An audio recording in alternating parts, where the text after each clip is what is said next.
Open up a tab, grab a seat, and pour a pint.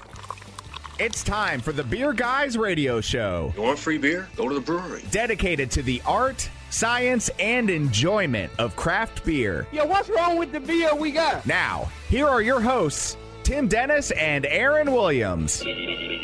And welcome to the Beer Guys Radio Show. We are radio for the local craft beer movement, broadcasting from our studios at AM 920 The Answer in Buckhead, Atlanta. Oh, and I'm Aaron Williams. And I'm Tim Dennis. You know, Aaron, last week we talked about history. Yep. This week we're making history, Aaron. So we are talking about direct sales in Georgia. SB 85 passed, is in effect as of Friday. The first breweries can sell to you directly here. And Wow. to talk about this, we have two awesome guests in the studio this week. We have Nancy Palmer, the executive director of the Georgia Craft Brewers Guild. Nancy, thanks for joining us. Thank you so much for having me. Absolutely. And we have Taylor Harper. Taylor is an attorney at Taylor, Feil, Harper, Lumsden, and Hess. And he's also known as the Georgia Craft Beer Lawyer. There you go. Thanks for having me. That's a good Absolutely. thing to be named. Thanks to be for called. joining us. Absolutely. So a huge day, huge weekend, huge stretch of time here. We had Shelton Brothers a couple weeks ago. We've got this passing now. It's really kind of a new era in Georgia craft beer. It is. I mean, it really is. It's awesome and to see and to be part of that. So, you know, I was talking to Lee Dixon at Shelton Fest, Yep. and I may have shared this before, but we were just talking about the laws changing and how long they've been fighting it. And Lee said, you know, it would have been nice for them to have been changed earlier. He said, but I'm kind of glad our grandpas didn't change them. He said, because we get to be here to see them change. And you know what? That's a good way to look at it. Would have been nice if they'd been changed years ago, but boy, it's exciting and fun to be here now. It is. As they're changing. It's just going to be weird going to walk into a brewery and say, I'll have a pint of that. And, oh, by the way, I'll Right. take a six-pack of that to go home. Exactly. And I don't have to go take a tour. Or a 24-pack. Or a case of that, exactly. It's crazy. I don't even know what to do here, Insanity, Aaron. I know. It's Yeah. good stuff. So, well, speaking of insanity, you had a much better week than I did. So why don't you go I had ahead a pretty and recap? good week. Yeah. So, you know, last week we had an awesome opportunity, Aaron. Yep. We got to go to Monday Night Brewing, and we sat down with the guys from Nappy Roots. That was pretty Just sweet. a classic, rap group there. The old favorite All in All. They've got new stuff out. Brewing collaborations with Monday Night Brewing. So Yeah. we talked to them about the collaborations, about beer in general. I drank a lot of the Monday night beers, of course. Yep. Enjoyed those. So, and then last weekend I got to go over to Athens, and the crew from Reddit ATL Beer, we brewed a collaboration beer with Southern Brewing Company. Nice. So got to enjoy that. And then through the week I had a couple. I popped open a Paradiso, Aaron.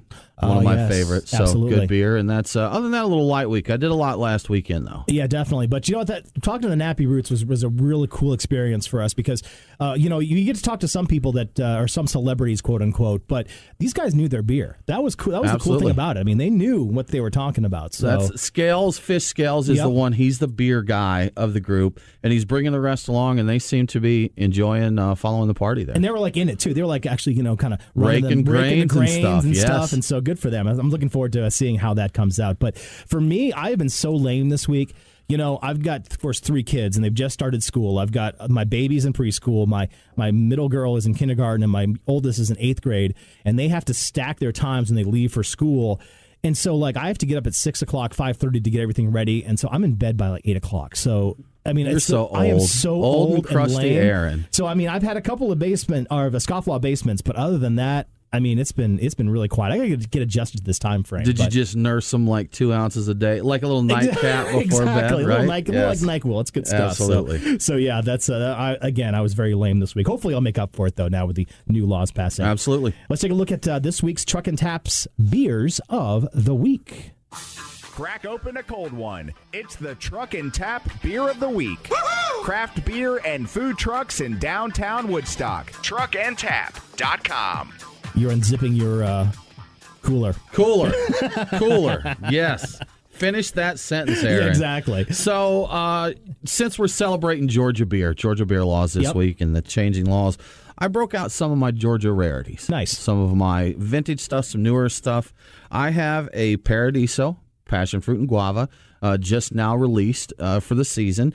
I have a Dame beer from Cherry Street. Brian brought us a maple Dame beer to enjoy both of those. I have a barrel-aged vanilla absinthium from Scofflaw. And I have a surprise vintage Georgia beer. That and sounds I have awesome. a Creature Comforts Existence. So I broke one of those out. You do not mess around. So I'm telling you right now. We've got 12th Labor. We have Burnt Hickory Burial Truce. We have just a huge selection of Georgia beer. We're drinking Red Brick's red wine barrel-aged Baird Envy right now. We're no shortage of Georgia beers. No, I also want to give a shout out to Reformation. They had some beer mail for us, too, and they sent us their barrel-aged Jude alongside some other things, Very too. cool. So looking forward to trying those out as well. So, yeah, so let's go ahead and check out our headlines before we get into the beer. What's in the news? The beer guys have the scoop. Extra, extra, read all about it. Time for headlines. Sponsored by Your Pie Perimeter in the Perimeter Place Shopping Center across from Perimeter Mall. Of course, I want to get into what's been going on across the country and especially in Texas. But first, Tim, you had a really cool story to share. So I do want to share a story here. So this was posted on Reddit's Atlanta forum, and I messaged the person that posted and asked if it was okay if they shared it because it was just a really cool story. This is from Victor. Victor's from Wilmington, Delaware, and Victor and two friends from Washington, D.C., came to Atlanta for the Shelton Brothers Festival a couple weeks ago. And he just wanted to share. He said he was in Atlanta 2 weeks ago for a beer festival with some friends of mine, and I don't know who to talk to about this, but I wanted to share this story and my interaction with the people of the city of Atlanta. He said his friends and him are all in the Northeast, and people that just soon as walk over you as help you there. He said from the time they arrived and riding the train in, they immediately started making friends with people, talking about their excitement for being in Atlanta and having a good time. He said everyone they met, regardless of who they were, what they looked like, what they were doing, they were also incredibly friendly, welcoming, and open. So he had a great time in the city, but he goes on to say that it changed his attitude. He said it made him feel like, with all the junk going on in America right now, that we can still all get along. Amen to that. And have a good time. He said it's changed his outlook, and it's helped him to loosen up to the people in his area. So that's good. The power of beer, the power of Atlanta, and I just thought it was a great story of someone that came to our city to enjoy our beer, to enjoy the festival here, and got a really good impression of the city. That's right. So we're good people here in Atlanta. So that's good. So speaking of good people, by the way, of course, the big news has been down in Texas in the Houston area. A huge storm, Hurricane Harvey, has dropped unprecedented flooding. And again, I speak of as a meteorologist. This is the worst flooding I've ever seen in my lifetime, and probably will be. It's really bad out there. As far as the craft brew industry goes, they've kind of really stepped forward and helped with us too. So there's a brewery down in Houston that has a big truck, like a big old Humvee type of thing with a huge thing, an Eighth Wonder Brewery. They use that to help rescue people during the flooding. So it was like this huge monster truck type of thing. So they were able to drive around and hopefully rescue people that were stranded. And then a couple of breweries have stepped up to bring some water down. Of course, we like to harp on AB InBev, but they're shipping a total of 155,000 cans of water to the American Red Cross in Arlington, Texas, and in Baton Rouge. Miller Coors is going to ship 50,000 cans, and Oscar Blues out of Colorado is going to donate 88,000 cans of water. And I know locally we've got somebody here that's helping out as well. A lot of breweries here are helping out. Jekyll is collecting donations. They're going to take a truck down of aid. Sweetwater is doing an event through the weekend to take $1 from each glass. A lot of breweries are doing different things. So if you're going out to a brewery, check their social media, check their website, get the details. But there's plenty of ways to help. Everybody is pitching in and trying to help out with the relief efforts in many ways. So, some people just want to give money, and to be honest, that's a big help. A lot of times people do pour out food, clothing, and they just need money for the rescue effort. So make a donation to a good charity or go visit a brewery and take some goods for them to truck down. Absolutely. So, it's nice to see the folks come together in the craft beer community and really across the country as well to team up for a big disaster like this. But the other big news, of course, it is September, and we are going to actually, again, have the miracle of buying beer directly from a craft brewery itself. So we are going to go ahead and talk about that coming up in just a little bit in our next segment right now. But we're going to take a break right here on the Beer Guys Radio Show. BeerGuysRadio.com is our website, also our socials. So we'll check you later. We'll talk to you later. Coming back right after this break.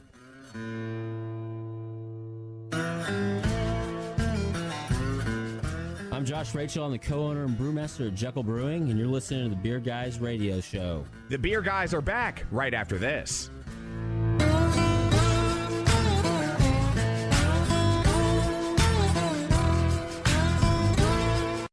Andrew and Lisa with Your Pie Perimeter here. We'd like to invite you to our store for a beer. Is there anything better than pizza? Yep, brick oven pizza that's made fresh and paired with a cold craft beer. That That's what you get at Your Pie Perimeter, located in the Perimeter Place Shopping Center by Perimeter Mall. It's the perfect place to relax on the patio with a pint, after work, or bring the family in. Andrew and Lisa, I'm going to let you finish, but first, you forgot to mention the $3 craft beer specials you have every Thursday. I mean, come on, the pizza's great, but that's an amazing deal. $3 craft beer specials every Thursday. Now, go ahead and finish your commercial. Follow Your Pie Perimeter on Facebook for all of our beer events and specials. That's Your Pie Perimeter, located in Perimeter Place Shopping Center next to Chipotle. Hey, it's Aaron, and you're a fan of craft beer, right? And you want to know more about what's going on in the craft beer scene in Georgia? Thanks to the hard work from my co-host Tim, we are giving you the lowdown on the craft beer scene every week right in your inbox. Go to beerguysradio.com and sign up for This Week in Georgia Beer right at the top. We won't spam you, promise, or sell your name. Just good beer info every week. Plus, you can win great prizes from us. This Week in Georgia Beer, sign up today. beerguysradio.com. It's Aaron and Tim, the beer guys. If you're like us, no lunch or dinner is complete without a pint or two of craft beer. Which is why Truck and Tap in downtown Woodstock is always on our list. Tim, why do they call it Truck and Tap? Well, the tap part is easy. They have 12 of them. Bottles, too. Not sure what to drink? All of their beer servers are Cicerone certified. And if you got someone who isn't a beer fan, not to worry. Truck and Tap carries wine, mixed drinks, and even handcrafted sodas. As for the truck part, well, that's when it gets interesting. Truck and Tap features your favorite Atlanta area food trucks daily. That way, you're getting a different menu every day. Check it out. Truck and Tap in downtown Woodstock. Truckandtap.com. Let them know that the beer guys sent you. Follow the Beer Guys on Facebook, Twitter, and Instagram. Cannonball coming. Now, back to the Beer Guys Radio Show. And welcome back to the Beer Guys Radio Show. Check us out at beerguysradio.com. We are in the studio this week with Nancy Palmer of the Georgia Craft Brewers Guild and Taylor Harper, the Georgia Craft Beer Lawyer. And we're talking beer laws, changing beer laws. Huge. Again, it's a new era in Georgia beer as we speak. So it's like Christmas, only better because there's a lot more beer. Yeah. So, yes. I don't know what kind of Christmas you have at your house, but mine has a lot of beer in it, too. Alcohol there? Exactly, yes. So with 3 kids, again, you need it after a while. No, anyway, thanks you guys for joining us. We really appreciate it on this day. It's kind of fun. It's fun. Yeah, thanks for having us. Definitely. So, it's kind of been a long, strange trip here over the past thing. And Nancy, you've been right in the middle of it. How does that feel to kind of be on this other side of it now? I don't know. I don't feel like I'm on the other side of it until I buy that beer. There you go. I don't. And I keep on kind of moving the goalposts. Like, okay, when we get it through the legislature, well, let's wait till the governor actually signs it. Like, oh, well, let's make sure the Department of Revenue regulations. Yes. And so now we're finally here, and as soon as I buy that beer, I manage to not kind of screw it up in the next few hours, I think. Yeah, we don't want those guys at Windbreakers coming in here, and making sure they're shutting everything down. So. Yeah. Now, for those that may not know, just to start off simple here, I think most of our listeners will probably know, but what does SB 85, what does this new beer law do for Georgia's breweries? So it does a few things, but the basic thing is that it allows breweries to sell beer direct to the public up to 3,000 barrels a year. So 3,000 barrels is about 1 million 12-ounce beers. So it's a large amount of beer. And when we were coming up with that number, we needed something that we could get our wholesalers to agree to, our retailers would feel comfortable with, but also a number that we felt like our brewers would have to be really, really ambitious to hit, because we don't want to have to kind of keep on going back and adjusting it unless we really need to. So we called Sierra Nevada, we called Cigar City, we called New Belgium. We talked to them about what's going on in their tasting rooms, and we felt like 3,000 was a really good number for us to be at. And then from that 3,000 barrels, there is an on-site consumption, which means pints, and that's unlimited, as long as someone's not visibly intoxicated and they're of age.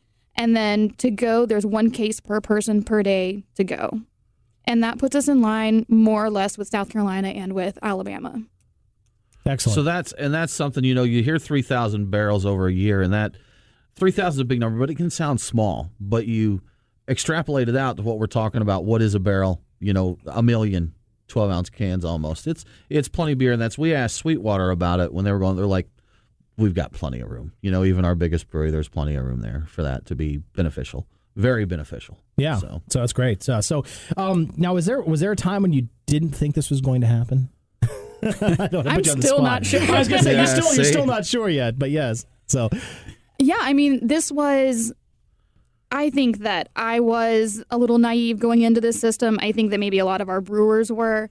And we didn't recognize, one, there was going to require a lot of education for our legislators to understand how the three-tier system works, what it is that we want to do, what's going on in other states. And that's totally reasonable. I think that sometimes we're a little too hard on our politicians. We expect them to understand the nuances of these really, small boutique industries. Like, I don't know anything about electricians or about like solar power, or, so this is my world. And getting people to see how our industry works and respond to that was always key. And so getting that done in 3 years and having that little step of SB 63 in the middle was just absolutely crucial. And when I look back on it, knowing what I know now, we did it pretty fast. Yeah. Yeah, when SB 63 was passed, I remember the talk then, it just didn't seem like it was going to happen. I mean, we had the lieutenant governor that stood up there and said, I better not see you back here next year, with more law changes and that. So it just seemed like it would be way far off. And even the chatter online, people, we'll be at least 5 years out before anything else happens, So I know when SB 63 passed, people were excited to have that little bit of room, but everybody thought that was closing the door for a long time there. So. And what really made the difference between 63 and 85 is a lot of education, and my brewers spending a lot of time with their legislators and spending a lot of time with our wholesalers saying, this is really something that we need in order to be competitive. And I think that was a big space for the lieutenant governor who, for SB 85, championed our legislation because we were able to educate him that this is about being competitive in the Southeast. Breweries that have tasting rooms make more money, and they make a lot more money. And so it's very difficult to be in the Southeast and be the only one who doesn't have that tasting room money that you can invest in your business. That was crucial in explaining to our legislators that this is not just something that we want, this is something that we need in order to stay competitive and grow Georgia's industry as it's growing in the states that surround us. Now, Taylor, I'm sure that with Nancy doing all this work this year, you just pretty much had a vacation all year, right? Yeah, smooth sailing for me. Just taking it easy. No, you've been working hard all the time to you work with brewers, educate lawmakers and such on all of this stuff, correct? Correct. We represent a number of breweries in the state and help in a number of different ways. And then, I guess my role with the guild was kind of ancillary, but it certainly led into that education part of, you have to know really where you've been before you can know where you're going. And in order to, I would help educate legislators and local municipalities and counties and their governing authorities on alcohol laws. But the real key was if we had an idea or a concept, it was, well, how's the Department of Revenue going to view this? How are the governing authorities going to view this? And I could come in and tell them, well, this is how they viewed this in the past. And, this is kind of the transition over the last, 20 years or so of how the mindset in the Department of Revenue has changed. And that was really helpful, I think, in determining where to go with this new law. Yeah, and I think, you almost kind of had that educational shift where people kind of realize that, no, this is not just people who want to drink more beer. It's actually an industry, and it actually can grow. And we've seen other states and other areas grow with it. We've missed out on Sierra Nevada and Stone and a lot of these bigger breweries that would make a lot of sense to be in Georgia, but because of our laws, it didn't work for them. And I think that's a huge point. And I think in addition to what Nancy was saying, one of the things that didn't hurt at all was when the news came out about Mississippi and their brewers and wholesalers striking a deal, and then, okay, lo and behold, here Georgia's going to be last. You never want to be behind Mississippi. Right. Yes. No offense to my folks in Mississippi. Right. I love and you. Mississippi's well aware that they weren't last. I visited Lucky Town in Jackson over there, and they were, they did number 49 beer. They know they sell. Yeah, the president of their guild called me the day that it passed, and I was sitting at a bar, and I was sitting with the lobbyists for the Beer Wholesalers Association and the Wine and Spirits Wholesalers Association, and we were all drinking craft beer and get the message that it passed. And I'm like, oh, I'm so excited for you. And he's like, and it goes into effect July 1st. And I was like, You know what, man? Yeah, right. Yes. Beat us by like 3 months. So close. close. Exactly. So yeah. So now, go ahead. So what are the guild members thinking? What's the breweries here? I've talked to a couple brewers. It seems like a mix of excitement and nervousness and all kinds of feelings and emotions on this, right? Yeah, I mean, it's a tremendous opportunity. But we have breweries that currently exist. Many of them went into industrial locations where retail sales is not kind of part of their business model or their mentality. They're not air conditioned. They're down a little, side road, that kind of thing. And so for those breweries, they're thinking, how do we adjust our physical location so that we can take advantage of these sales? And then we have breweries that are well situated for retail sales that are finally, they've been paying the higher rent for a while. So, and then we've got, the new guys that are coming in, and it changes everything about how you finance a brewery. Oh, yeah. If you're starting out right now, this changes everything. Yeah, so it definitely gives them a lot more options to figure out how they're going to start and what their business model is going to be. Is that right, Taylor? Yeah. Yeah, the business model's totally shifted. Mm-hmm. At least in what I'm seeing, it's gone from trying to be a regional brewery to trying to be your neighborhood brewery, hyper local, which means that you don't need as big of a brew system, you don't need as much capital up front, and you can get started, for a lot less. Yeah, and I'm seeing a lot more folks advertising for bar managers and staff like that. So it's an interesting thing to see that they're actually going to start operating as a bar as opposed to a brewery as well. Right. Excellent. Well, cool. We're going to go ahead and take a quick break right now. You'll listen to the Beer Guys radio show. We'll be back with Tim's Whale of the Week and more with Nancy Palmer of the Georgia Craft Brewers Guild and Taylor Harper, the craft beer lawyer. BeerGuysRadio.com. We'll be back right after this.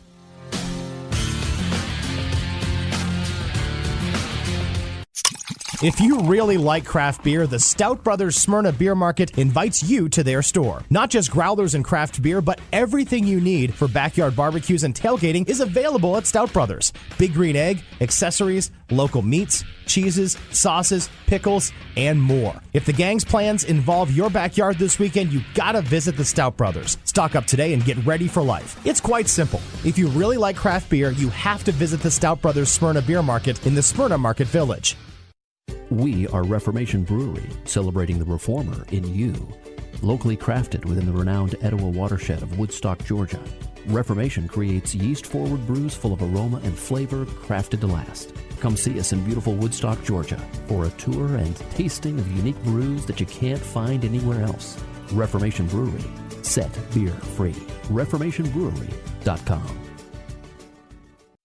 If you're into craft beer, you need to check out Drink This Beer. It's a podcast from the creators of Beer Guys Radio. Tim Dennis and Aaron Williams talk to some of the best and most important brewers across the country and the world. So if you like to drink beer, pull up a chair and crack open the Drink This Beer podcast. Available on iTunes, Stitcher, or wherever you get your podcasts. Ahoy there, mateys! Hunting whales? We've got you covered with Tim's Whale of the Week. Yar, Tim, what do we have this week? Lots of stuff, I'm sure. We do. Yeah. We do. So there's a bounty of treasure on the seas of Georgia beer. A bounty of booty on the seas of Georgia beer. There's plenty of booty out there. You go for it. You know what?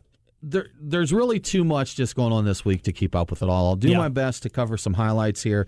As we mentioned earlier, we cracked, and thank you to Creature Comforts for sharing this with us.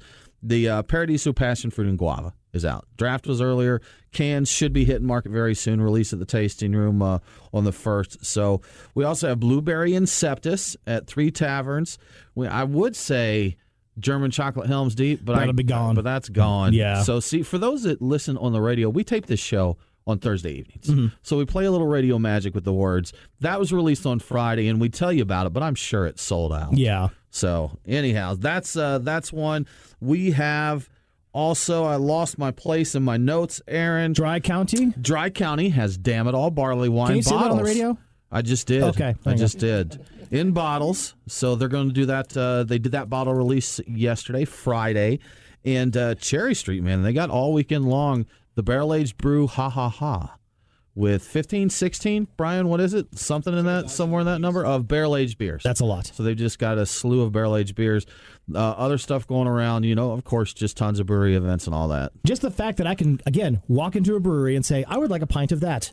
Yes. And they can give it to me. 3 taverns posted about their releases, and they're doing 2-bottle limit on the German Chocolate Helm's Deep, 4-bottle limit on Inceptus, and then they've got they're releasing Enchantress, which used to be cranberry sauce, but it's going to be Enchantress. And somebody said, I want all of them. And I said, well, you can get your limit on German Chocolate, your limit on Inceptus, and 2 12-packs of Enchantress, and you're still within the new limits. It is crazy talk right there. It's fantastic, absolutely man. Crazy. Absolutely. So, hey, we've got, again, a couple of folks here in the studio that can help us explain more or celebrate more about what's going on. Nancy Palmer from the Georgia Craft Brewers Guild and Taylor Harper, quote-unquote, craft beer lawyer. I like that name.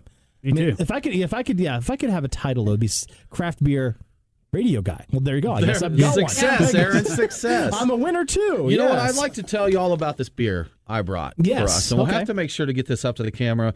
Y'all, I have a bottle of Dogwood Brewing Company Winter Ale. Wow. And this beer is probably from 2003, 4. I don't have the exact date on it, but it's at least 12 years old, 12 to 15 years old. And for those that don't know, Dogwood Brewing Company was owned by Crawford Moran, who now owns 5 Seasons and Slice and Pint. And Dogwood was a victim of some of these old laws and they closed down. So I thought it would be appropriate, a morning, a tribute, however you want to do it, to enjoy this beer, the last one I've got from Dogwood, to enjoy this beer as we celebrate the new laws. And thank you for the people that came before everybody that had to deal with this stuff to make it to this. So I'm going to open this up and pass it around. That's awesome, Jim. Thank you. I've never had a Dogwood, so I'm excited. I've never had one either. I'm so excited. There we go. That's very cool. Oh, look at that. See, look. And there we go. The power. By the way, Marquis Davis is back behind the wheels of steel, by the way. He's a magician. He is. He's the man. So I don't have to man the board anymore today, which is certainly a nice thing about that. So while Tim opens up his Dogwood, I'm working on it. We talked during the break about brew pubs, and this new law basically talks a lot about the breweries, but we haven't talked a lot about brew pubs. What are some of the things that you can expect from those folks? So with brew pubs, what we're able to do with this law is kind of clean up a little bit of a discrepancy. Mm-hmm. There was a piece of brew pub law that specifically prohibited kind of to-go sales in a way that was almost out of the way that the Department of Revenue actually practices these laws. And so what we did is just had, I think it was literally one word removed from the brew pub code to get it in line with what the state had already kind of decided was the way that they wanted to approach this. But it's that beer and wine licenses in the state of Georgia, the state does not tell you whether you're an on-premise or an off-premise account. Usually it's the local government. But the local government can decide that you can do both on- and off-premise beer and wine in the same location. And so what we did is cleaned up brew pub law just to make sure that brew pubs had access to that if their local government wanted to. So, for example, the city of Atlanta, if they allow it, then Wrecking Bar and all the other ones, Max Loggers and all those people can have off-site brewing or off-site consumption as well, or off-site distribution. Is that correct, or is it? I may be completely lost on this one. You have no idea what you're talking about over there. So. Let's not say consumption or distribution. We'll say retail. The retail. I'm sorry. That's what I was trying to say. I was getting there. Consumption, distribution. Are these beers too strong for you? They may be, right? Exactly. They may be. Okay. No, so to talk about that, kind of a different angle of it now, and something we're seeing with New Realm Brewing, that with the new laws, it does open up some creative ways to run your brewery. Absolutely. Initially, New Realm was pitched as a brew pub, but with the passage of SB 85, they will, by the letter of the law, be a production brewery. That's right. But they're going to have the full restaurant, patio, rooftop bars, and all that. It changes some what they can do on site, but also allows them more if they want to distribute their beers. So they'll have the feel of the brew pub in that. So for places like New Realm and that, can you kind of go a little more into how they're setting up and how they benefit from the new law? So I think the big component here is food sales. And food sales were allowed previously. And the letter of the law was either directly or indirectly. So indirectly would be, a caterer or a food truck or something. Right. Indirectly would, of course, be, making food and selling it. But because of the way that the law had been interpreted, it was all still inside of that tour and tasting system. So a brewery could sell you a hamburger, but it had to be part of the hamburger tour. The hamburger tour. And the hamburger tour concept didn't take off. And most breweries still relied on the third-party food vendors if they wanted to have food there. And I think many breweries still will. But since we're repealing tours and tastings, right? So all of that law is actually being repealed as of tomorrow, as well as the new law going into place. The brewery now can do food both directly and indirectly, but now directly actually makes sense. Yeah. You could make your food on site. And so your restaurant or your kitchen is going to be under the county board of health. But then your brewing manufacturing facility is still under the Department of Agriculture. So you've got a wholesale facility where you're making food that's going out for distribution, food being beer, and then you can also have a kitchen where you're making food that's going to the general public. So for a person coming in, it might feel a little bit like a brew pub. What the customer is going to the difference they're going to feel is that a brew pub has wine and liquor, whereas a brewery doesn't. But from a legal standpoint, the brewery is still very clearly unlimited manufacturing with very limited retail, whereas the brew pub is unlimited retail with very limited manufacturing. Gotcha. Okay. That's the big picture. So yeah, so it cleans it up like you said, and it gives them a little more flexibility if they want a kitchen, if they want to go ahead and do that, they're able to do it. So that's good. We've seen some breweries that have actually changed their plans a little bit that were under construction that decided to adjust a little bit. I was visiting Variant Brewing over in Roswell, and they've adjusted to where they've put basically a catering kitchen in their area, and they had no plans for a kitchen at the initial time.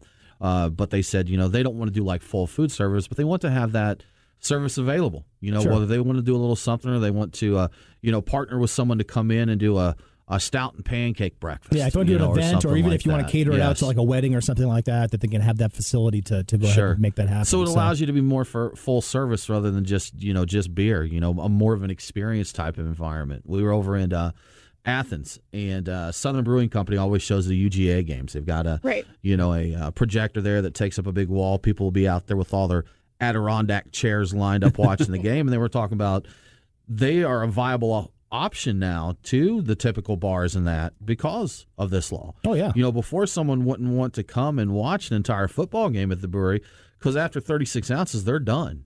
So they have a couple pints and they've still got 3.5 quarters of football to go there. Yeah, so but now you can sit out there with your Adirondack chairs and buy some pints, hang out, watch the game, and hopefully get some food to go. And I'm down for that. I'm not even a Georgia Bulldogs fan. Sorry, Bulldog Nation. Same deal if you're gonna have shows and stuff. You're gonna have bands coming, and concerts or whatever, even show movies and all that kind of stuff. So that's awesome. So glad to see that again. Things are finally modernizing here in Georgia.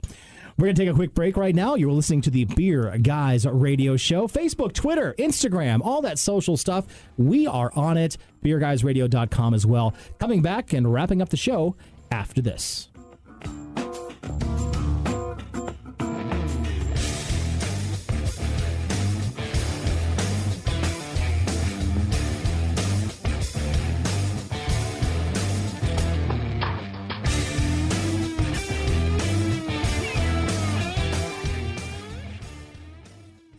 Have you ever thought about owning your own brewery, but don't know what it takes to get one built? We're CRL Contracting, and we build breweries. We are the most experienced contractors in the state of Georgia when it comes to building new breweries and tap rooms, or expanding current breweries. If you've been to Orpheus, Second Self, or Scofflaw, then you know what kind of work we can do. Just give us a call at 678-546-3382 or visit crlcontracting.com for more information. CRL Contracting.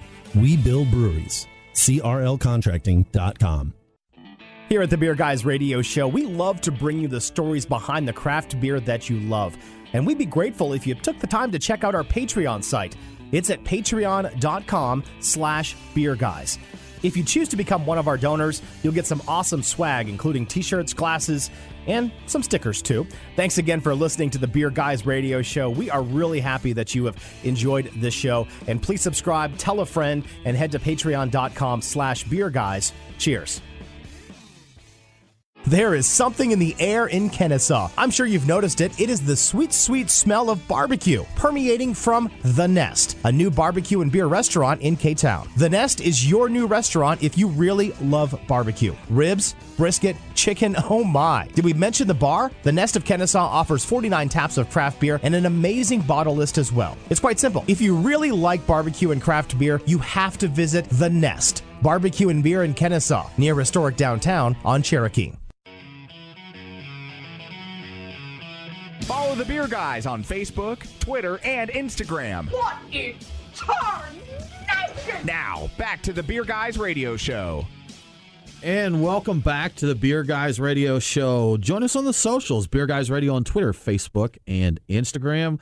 We are talking beer laws, changing beer laws in the studio this week. SB 85, Aaron. It's a new era. It's good stuff, I'm telling you, and you've broken out the whales, by the way. I just want to thank you for bringing this one out, Thorndrick. And this is, I've had this a couple of times before. It gives me the chills every time I do it, and this is phenomenal. So thank you for breaking out this beer that we've got. This beer that you speak of. That I speak of, yes. Is Creature Comfort's Existence. Oh, it's so good. It's good stuff. Yes, like I said, man, this was a good time to break out the good beers. So cheers to Georgia beer, Definitely. everyone. Cheers to Georgia beer. Cheers, Cheers. guys. Absolutely. Clink, clink, clink, clink, clink. So we do have a few more things that we want to cover here with Nancy and Taylor. And just a few things. You know what? I wanted to kind of recap some stats of where we are in Georgia beer this year. So as of this writing, and to the best of my ability to track them all down, we have 41 production breweries currently active in the state of Georgia. We have 26 brew pubs active here. We have 6 cideries and meaderies. So far in 2017 alone, we have 14 new breweries, brew pubs, and such that have opened. And there are 21 breweries in planning for 2017 to early 2018. And I believe, if I remember correctly, 11 or 12 more beyond, say, early 2018 and later. So that's where it is. If everything goes as planned, we could have, 35, 41, 80. You do the math. I can't do the math. Yeah, I was about to say, are you really doing this in your head? Yeah. Yes, we could have 100. We could have over 100 by early 2018. Combination breweries, brew pubs, cideries, and meaderies. And we started the show a little more than a year and a half ago, and we had about half of that, I think, at the time we started the show. Yeah, it's just consistently moving along. And Taylor, that's one thing we'd mentioned briefly is kind of the change in the growth rates in the business model for these breweries. So with everything changing, this does change, I guess, the growth potential as well as the business plans these brewers are taking, correct? Yeah, it does. We did a Dreamers workshop, I guess, 3 or 4 months ago maybe at Eventide, and there were about 92 breweries in Dreaming, and most of which had, legit business plans and were seeking financing and plan to open in the next 24 to 36 months. What was interesting about their business plans, though, is that, as I said earlier, it kind of shifted from this wanting to be a regional brewery to really focusing more on being first to a local market. So all of these smaller municipalities that don't have a brewery yet, being first there and getting to build that sense of loyalty and really becoming hyper local in that way. And I think we started to see that map fill in a little more. We've got Wild Leap down in LaGrange. We've got Georgia Beer Company down in Valdosta. So a lot of these smaller towns, municipalities are starting to get their own brewery and kind of develop their own culture. Even in the metro area, some of the smaller suburbs are starting. Lawrenceville, Right. Chamblee, Finally. all these places are getting stuff. So yes, and that was crucial for us in passing the law. Is that the Georgia Municipal Association, which is the trade association that represents all of the cities, got on board. And they said that our mayors and our economic development teams want these breweries in their small towns. And I was like, well, you're not going to get them unless we can get direct sales. Yeah. And it was a real joint effort, bringing them on board. I mean, they've got a team of incredible lobbyists. They've got a ton of influence in the state. And it was the mayors of small towns saying, why don't I have a brewery? And us having to say, because you're too close to the Florida border, So that was just a huge piece of us being able to get the law passed is small towns saying, this is something that we want. How do we make it happen? And now I probably get at least a call a week from a local municipality that's asking, how do we get a brewery to come to our city? And and it kind of goes to the fact that breweries really create a community and kind of help raise an area of town that maybe not has kind of fallen on hard times. And you see this all the time, that you get breweries that come in, the rent's cheap, it's kind of in a downtrodden area, but all of a sudden they open, people start coming, and then other businesses start to float up right around them, and it really starts to grow and create a nice community in a place that maybe was forgotten over the years. Absolutely. And that's definitely part of the national conversation, that people in Georgia are hearing that national conversation and going, how do we create that here? Mm-hmm. And I think that, without cities saying this is something that we want, I don't know that we would have it. I mean, it's just such a tremendous influence at the Capitol. I was really impressed when I went to go see the groundbreaking of Monday Nights The Garage several months ago, and on the West End there. And of course, ASW Distillers, Wild Heaven, Banyan Roots is going to be there as well. And an older gentleman came up to me and he was like, I've lived here for 40 years. No one's cared about this place at all until now. And That really kind of struck me as something that was like really nice and really effective. That that a community can come in, a craft beer, a couple of breweries can come in and really transform a community. And I think it's a really nice testament to what we can do. Look at Sweetwater and what they've built up in the area that they're, what's it, Otley Drive, I think? Exactly, that area. There, but, there was nothing. I mean, even in the time since I've been going there, they've expanded a lot. There's East Pole Coffee Company is opening there. Yep. ASW was there. There's I think they called it the kiosk, the barbecue stand down there. There's just a lot of stuff in the area that was pretty much industrial warehouse, at the time. So there's a lot. And the way that they're investing in that Lee and White development over there, I mean, there's just massive potential for that to be. There's already a nice beer bar. Lean Draft House is just down the street from them there. So there's just a lot that's going on. Yeah, absolutely. Nancy Palmer for the Georgia Craft Brewers Guild, craft beer lawyer Taylor Harper. We got to wrap things up for this show. Anything we might have missed that we did? Do we have any more time? Got a little bit of time, yeah. All right. So I want to ask the question, what is next? I know you guys just passed this. No rest. We're about to go, oh. No rest. So, Taylor, we had some potential bullet points here. So are there any goals at this point, or are you just kind of getting through this right now? Well, I think that sometimes my goals and the guild goals can be somewhat different, given that I have individual clients. But I know one of the things that's come up is to be able to sell your franchise rights. For instance, I know in other states where they'll have a distributor for a very particular area, and they'll build up the goodwill behind the name, and then want to go into the rest of the state. And they will sell the distribution rights for the rest of that state.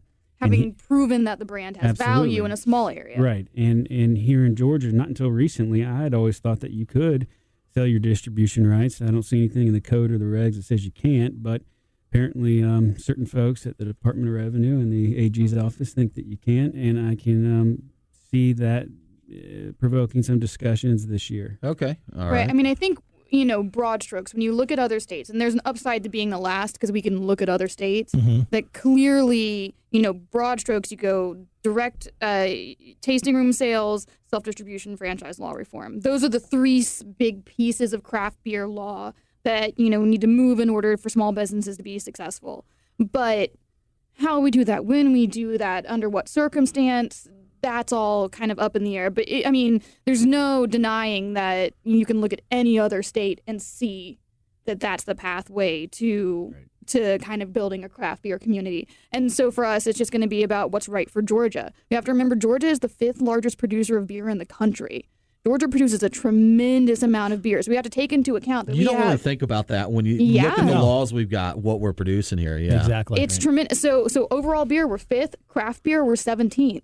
So we are above median when it comes to the amount of beer that we make. Our companies are big, and it's important for us to consider that when we look at how we move forward with any kind of legislation or anything like that. So, broad strokes, we look at other states, and that's clearly, where we're getting our cues for the next place to go. But how we do it might be very unique to Georgia. Very cool. Well, we could talk all night about this because there's so much to talk about and discuss, but we've only got an hour. So we got to move on. Taylor, Nancy, thank you so much for joining us.